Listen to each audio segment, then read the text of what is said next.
प्रणाम। जय शिव शिवा। भारतवर्ष में आज भी जब कोई बच्चा पैदा होता है तो सबसे पहले यही सुनने में आता है कि मैं तो अपने बेटे को या अपनी बेटी को डॉक्टर बनाऊंगा या इंजीनियर बनाऊंगा। इसके पीछे का कारण और विज्ञान क्या है मैं उसमें तो नहीं जाना चाहती।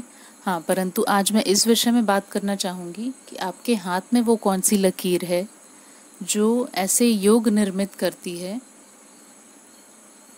कि आप डॉक्टर बन सकें या किसी भी प्रत्यक्ष या अप्रत्यक्ष रूप से आप मेडिकल फील्ड में जा सकें। तो उस संबंध में आज हम बात करेंगे। देखिए, इसके लिए सबसे पहले आपको अपने हथेली के बुध पर्वत को देखना चाहिए। बुध पर्वत यानी मरकरी आपकी जो सबसे छोटी उंगली है उसके ठीक नीचे का जो क्षेत्र होता है उसे हम बुध पर्वत या मरकरी माउंट कहते हैं। तो बुध पर्वत बहुत अधिक संबंध रखता है हमारी कम्युनिकेशन स्किल से, हमारी हीलिंग पावर से, और ये सब बातें एक चिकित्सक से जुड़ी हुई हैं, है ना। देखिए, जब आप मेडिकल फील्ड में होते हैं तो कहने का मतलब आप एक हीलर की भूमिका में होते हैं। हीलर का शाब्दिक अर्थ होता है कि कोई ऐसी शख्सियत जो दूसरों के दर्द और पीड़ा को हर सकता है, चाहे वो किसी भी रूप में हो।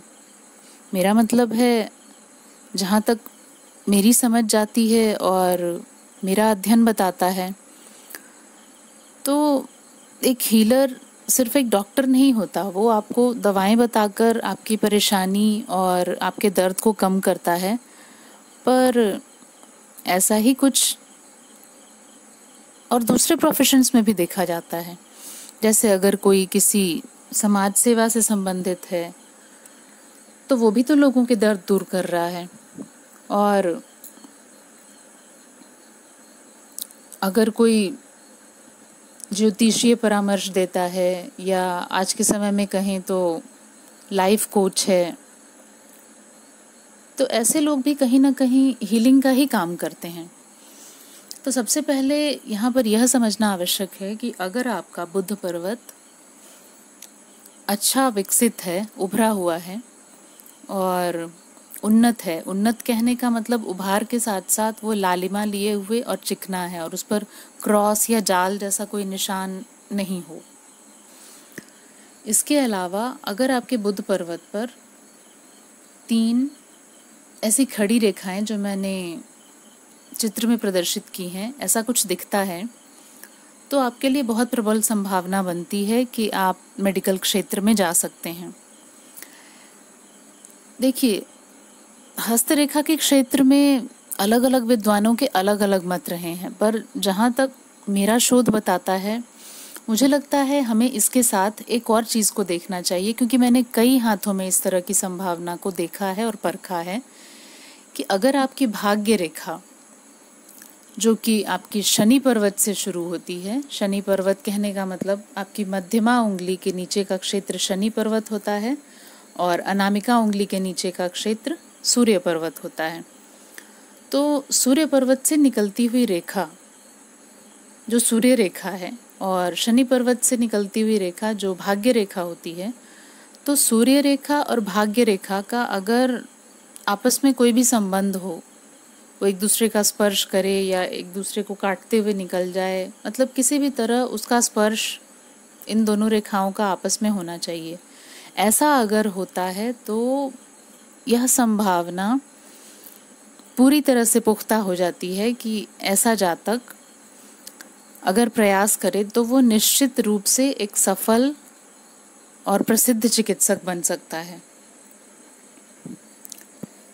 तो आप अपने हाथ में इन सारे योगों को जांच सकते हैं।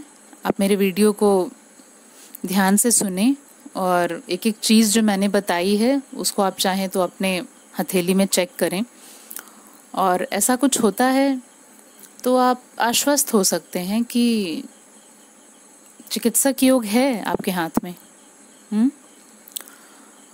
और अगर आपको निजी परामर्श लेना है, आप चाहते हैं आपकी कोई संतान या आपके नाते रिश्तेदार, आपके कोई मित्र, आपके परिवार में कोई जिसके विषय में आप जानना चाहते हैं कि क्या यह चिकित्सीय क्षेत्र में किसी भी रूप में जा सकेगा या नहीं, या वो डॉक्टर बनने की तैयारी कर रहा है तो उसे सफलता मिलेगी कि नहीं, तो निजी परामर्श लेने के लिए आप दिए गए व्हाट्सएप नंबर पर मुझे संपर्क कर सकते हैं।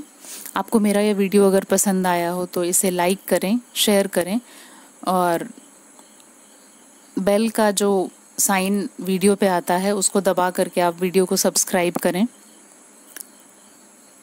जय शिव शिवा।